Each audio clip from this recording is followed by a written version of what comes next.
Good afternoon, friends. I welcome you to this session. In this session, we will be discussing about these different topics of thermodynamics.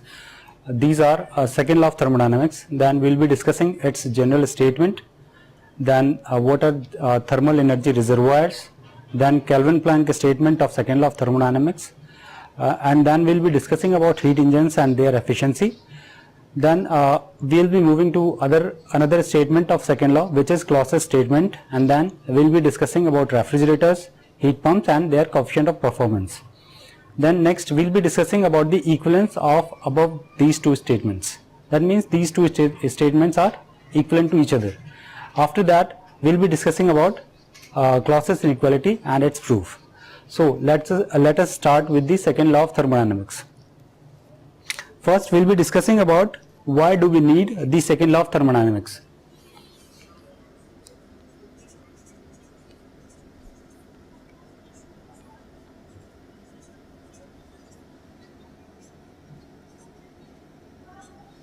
First we need to know why do we need this second law of thermodynamics.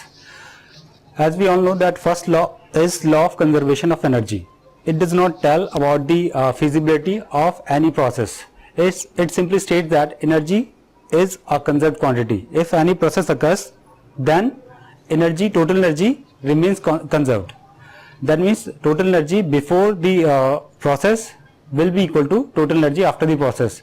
It does not tell anything about the feasibility of the process. It has many limitations. For example, one of the limitations is that it does not give us any information about the direction of flow of heat. That means it does not indicate whether the flow of heat will be occurring from lower temperature body to a higher temperature body or from a higher temperature body to a lower temperature body. It does not give any information in this regard.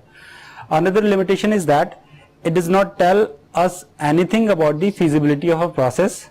And another limitation is that if we have two equal quantities of heat at different temperatures, then according to first law these quantities of heat have equal importance, but which is not true. So this is why second law is needed. So in the general statement of second law of thermodynamics, the general statement is the complete conversion of low grade energy, that is heat, into high grade energy is not possible in a cyclic process. This is the general statement of second law of thermodynamics. Then we need to know what are thermal energy reservoirs.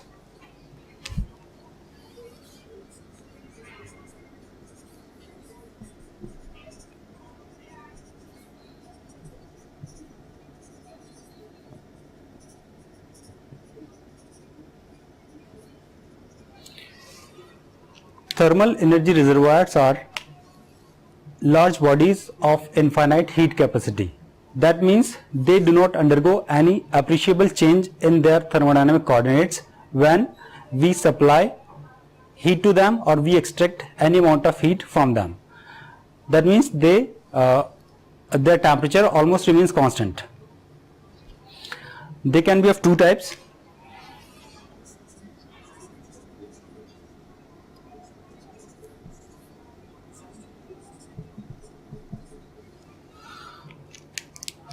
Source and sink.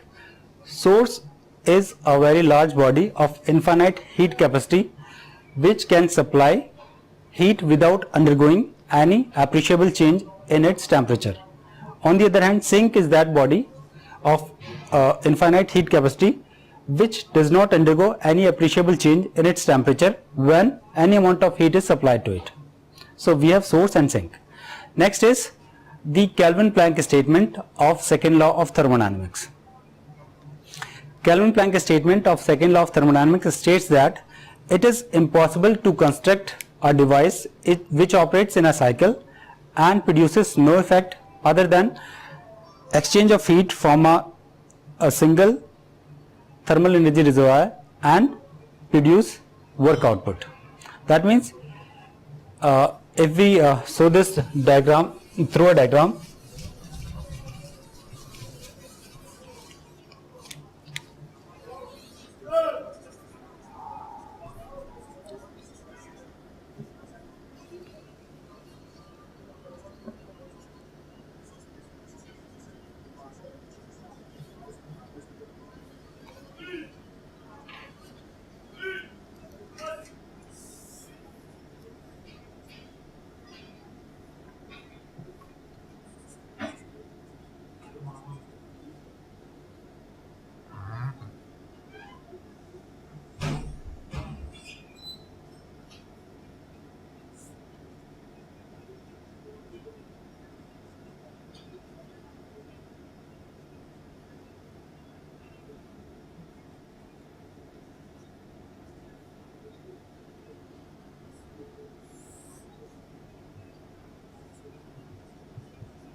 So diagrammatically it is like this.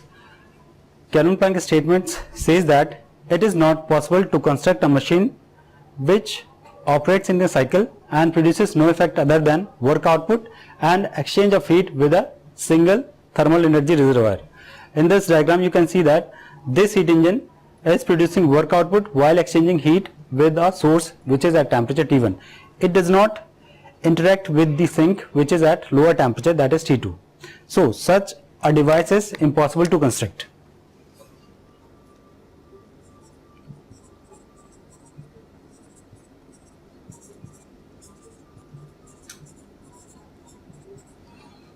So such a device cannot be constructed.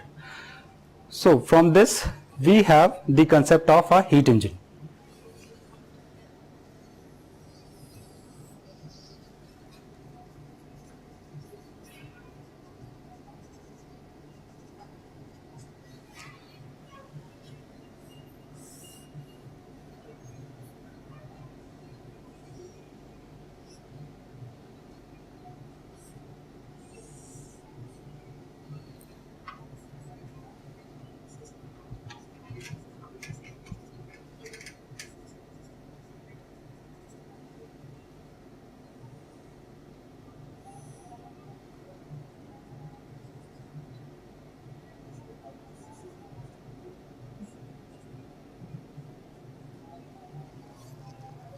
So heat engine is a device which interacts with both the thermal, that means two thermal energy reservoirs, one is source and other is sink. It extracts Q1 amount of heat from the source which is at high temperature T1. It rejects Q2 amount of heat to the sink which is at some lower temperature T2, and the remaining heat, that is Q1 minus Q2, gets converted into mechanical work. So we have mechanical work W equals to Q1 minus Q2.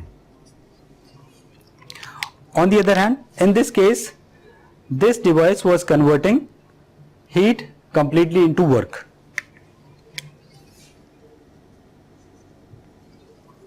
So according to Kelvin-Planck statement, it is not possible to complete convert heat into an equivalent amount of work, while it is possible to partly convert heat into mechanical work. That is, it extracts Q1 from high temperature source, rejects Q2 to a low temperature sink, and the remaining part gets converted into mechanical work. So we define efficiency of the heat engine.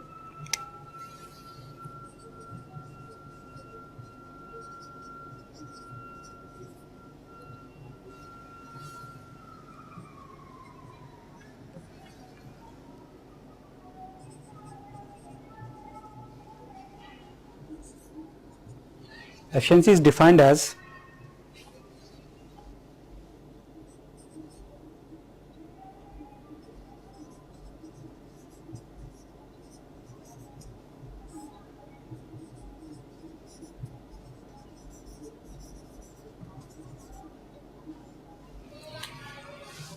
total work output upon total heat supplied.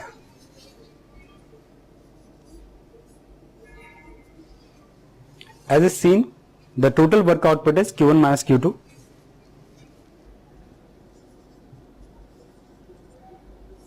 And heat supplied is Q1. So we can write efficiency as equal to 1 minus Q2 by Q1, or 1 minus Q rejected. I am writing this as QR upon Q supplied, that is QS. So efficiency of any heat engine is given by this formula.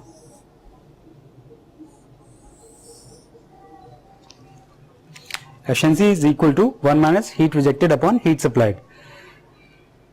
Through Kelvin-Planck statement, it is now clear that heat rejected can never be zero. So it is obvious that the total efficiency of any heat engine can never be 100%.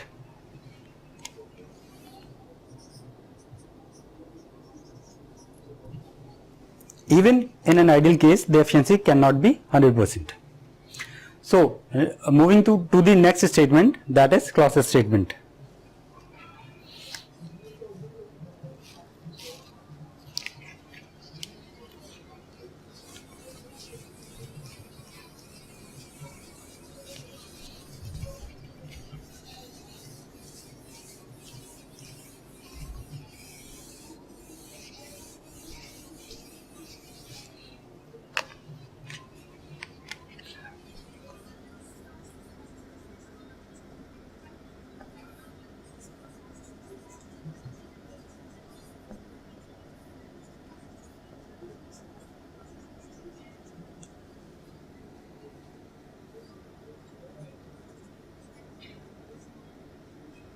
So now we move to the next statement, which is Clausius statement of second law of thermodynamics.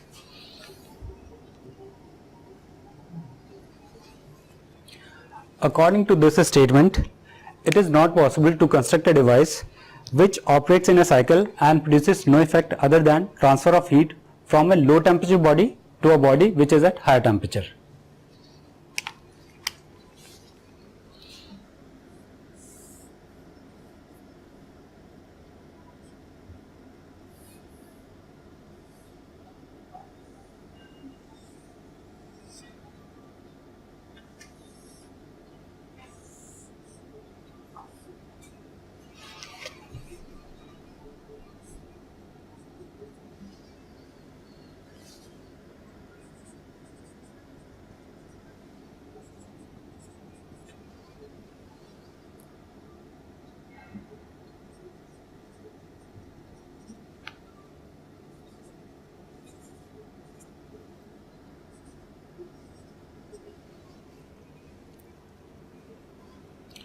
So according to this statement, it is not possible to construct such a device.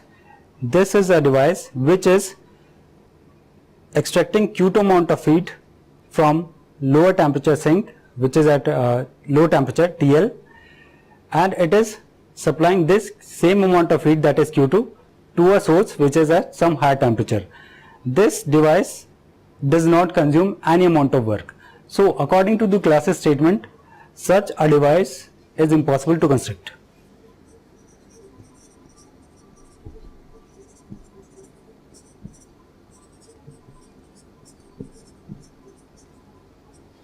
So we cannot construct such a device. So from this statement comes the concept of refrigerators and heat pumps. First we will be discussing about the refrigerator, and then we will be moving to heat pump.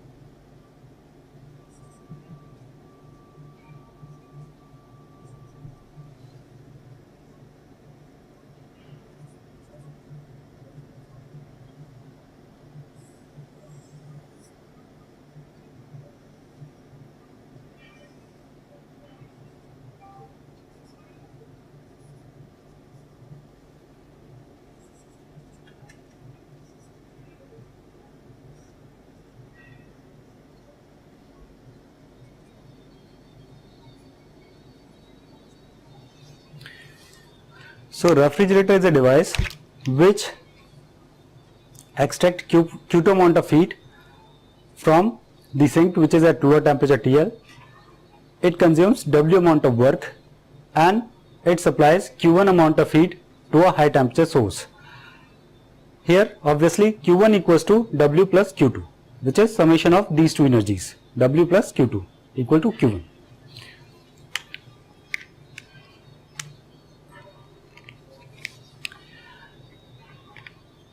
We measure the performance of the refrigerator and heat pumps in terms of their coefficient of performance.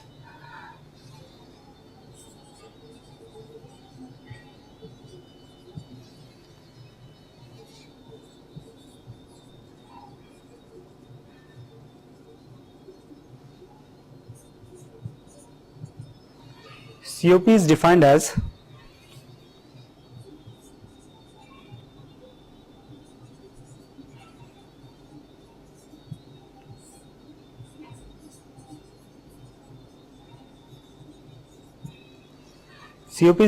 the ratio of desired effect upon work input. In case of refrigerators, the desired effect is this amount of heat Q2, because we want to maintain the body at the low temperature. So desired effect is Q2 upon work input W. From this relation we can write W as equal to Q1 minus Q2. So we have COP of a refrigerator as equal to Q2 upon Q1 minus Q2. So this is the COP for a refrigerator.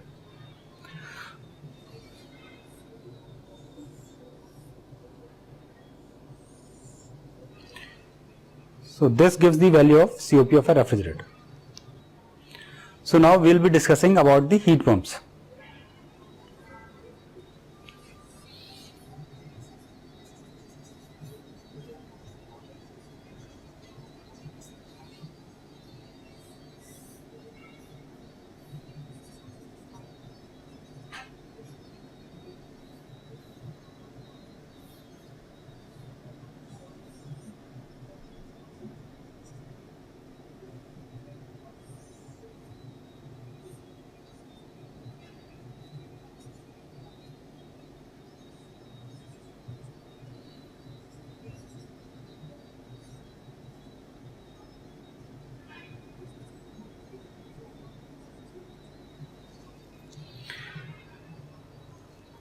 Heat pump is a device whose objective is to maintain a space at a temperature higher than the highest of its surrounding or ambient temperature. Here the desired effect is this amount of heat Q1, which is being supplied to the space which has to be kept at a higher temperature as compared to the surrounding or ambient temperature. In this case, the COP will be defined as COP, as we know, is the ratio of desired effect upon work input. In this case, the desired effect is different from that in case of a refrigerator. In case of a refrigerator, the objective was to maintain the body at a lower temperature compared to the ambient temperature. But in case of a heat pump, we want to maintain a space at a temperature higher than the surrounding or ambient temperature. So in this case, the objective is, or desired effect is, this amount of heat Q1, which is being supplied to the space which has to be maintained at higher temperature. So desired effect is Q1 upon work input Q1 minus Q2. So COP of a heat pump is Q1 upon Q1 minus Q2. This expression is valid for both a reversible or a reversible heat pump. Now we will be moving to the equivalence of the two statements, that is Kelvin-Planck statement and Clausius statement. It can be easily proved that these two statements are equivalent to each other. That means violation of one statement in any one case will certainly lead to the violation of the other statement.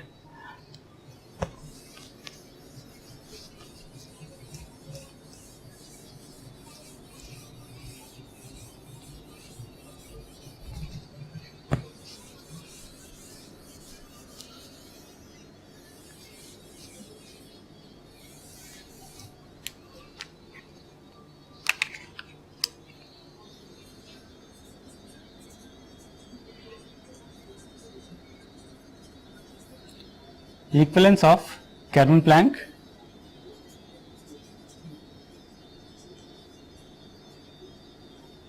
statement and Clausius statement.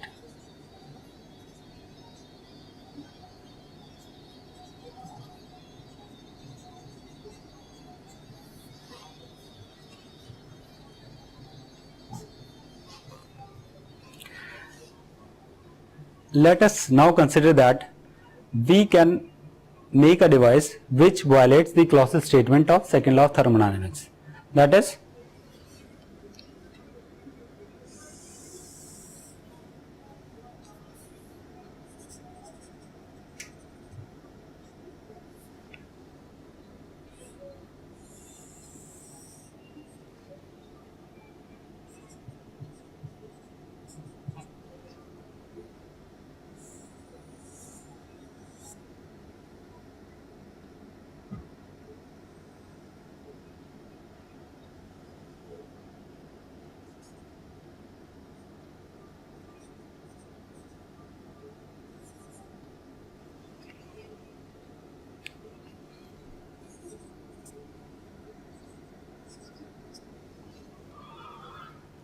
this device is operating in violation with the Clausius statement of second law of thermodynamics.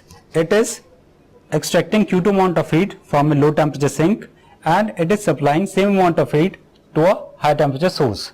So such a device is impossible to construct according to the Clausius statement, but we are assuming that this device is possible to construct.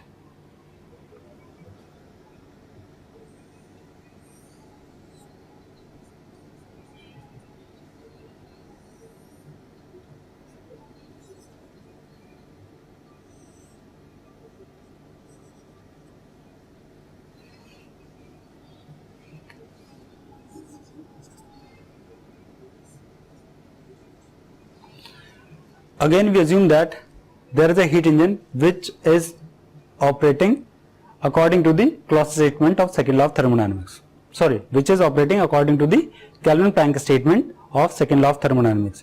It is extracting Q1 amount of heat from a high temperature source, rejecting Q2 amount of heat to a low temperature sink, and rest of the heat is getting converted to mechanical work, that is W equals to Q1 minus Q2.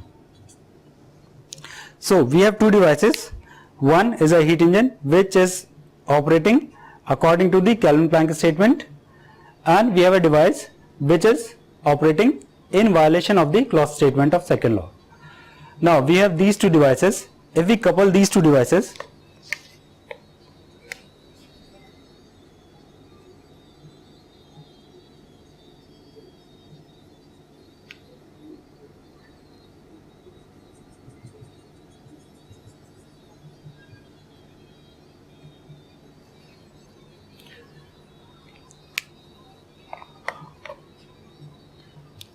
since these two heat interactions are equal, this device extracts Q2 amount of heat and this device supplies Q2 amount of heat to the same sink.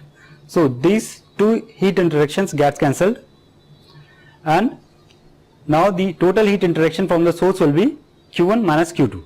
So we have a device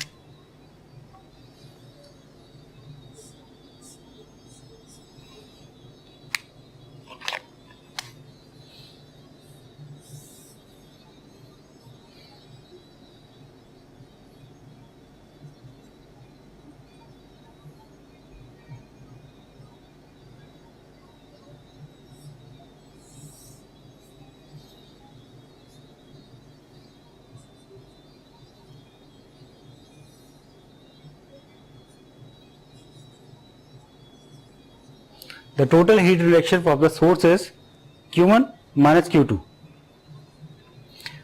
This heat interaction get cancelled, so this there is now no interaction with this sink, and the total work output was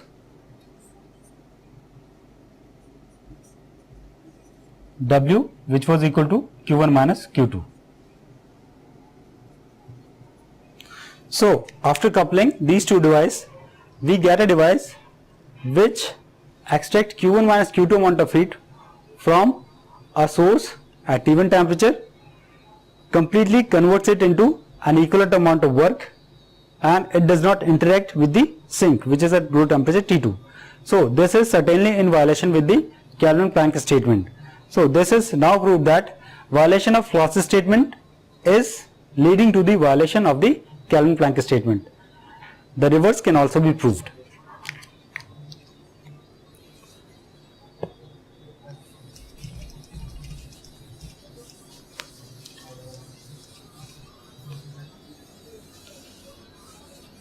Now moving to the next topic, which is Clausius inequality and its proof.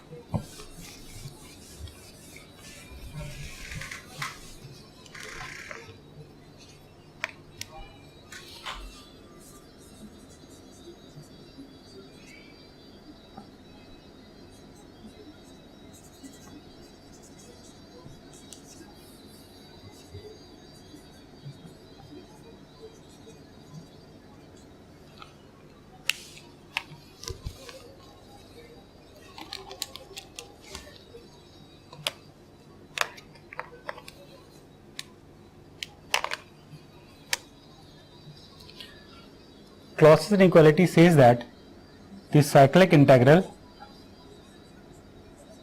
of del Q upon T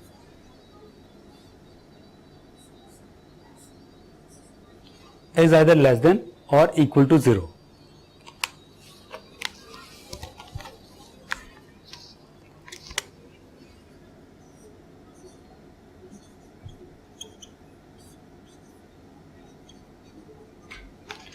Cyclic integral of del q upon t is equal to 0 if the cycle is a reversible one,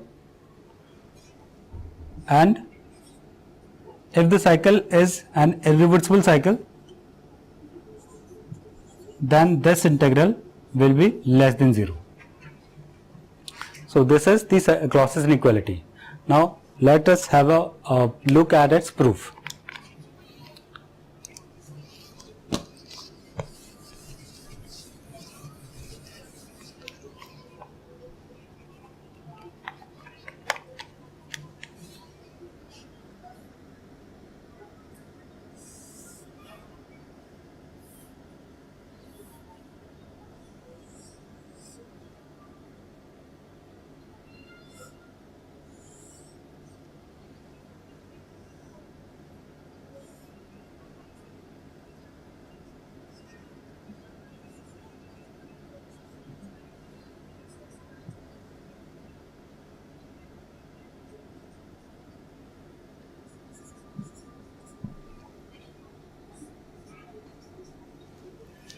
Let us consider a reversible heat engine which is extracting Q1 amount of heat from source at T1 temperature, rejecting Q2 amount of heat to a sink at T2 temperature, and producing work output W.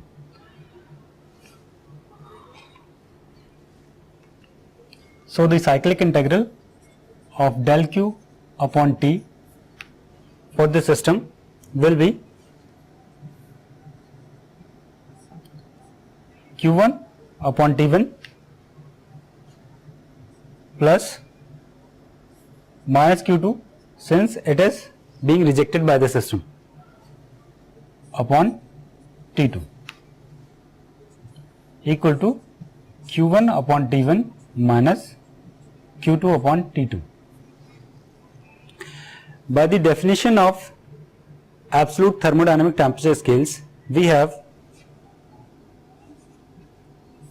Q1 by Q2 equals to T1 by T2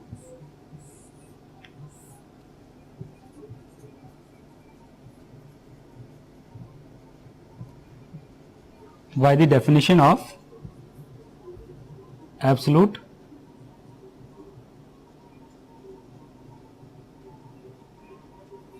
thermodynamic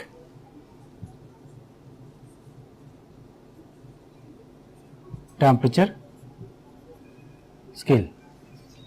So we have this relation valid for a reversible process. So by this, using this equation, we have Q1 upon T1 equals to Q2 by T2 for a reversible cycle. Let us consider this as equation 1 and this as equation 2. Now from these two equations, we have cyclic integral of del Q upon T equals to 0.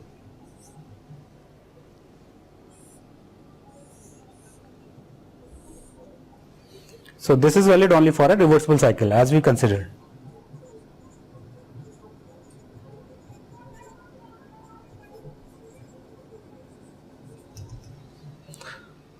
So this relation is valid for a reversible cycle only. Now moving to an irreversible cycle.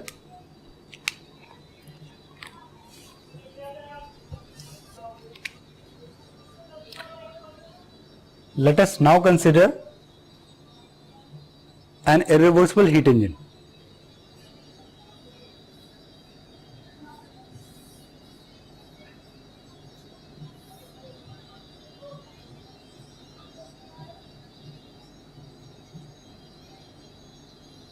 This heat engine also extracts the same amount of heat Q1 from the source which is at temperature T1, but this heat engine is an irreversible one.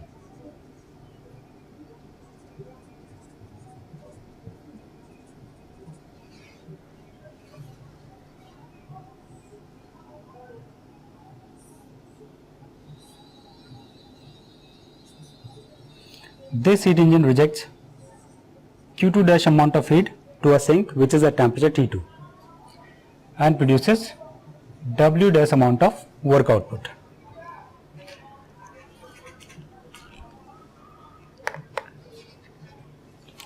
Now for this heat engine, the cyclic integral del Q upon T will be equal to Q1 upon T1 minus Q2 dash upon T2.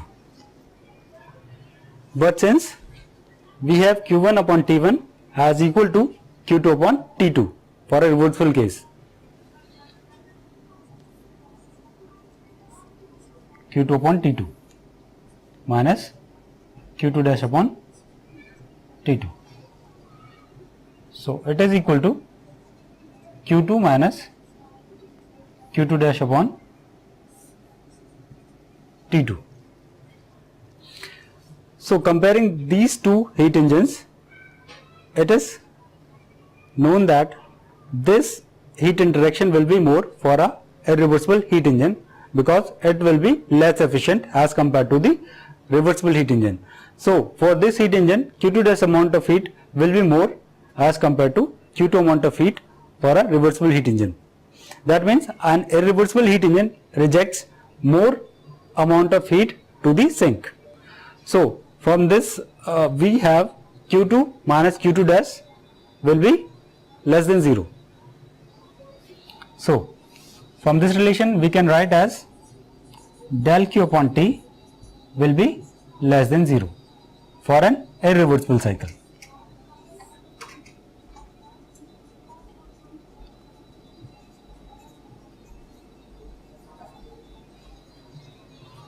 So Clausius equality can be written as del Q upon T is either less than or equal to 0.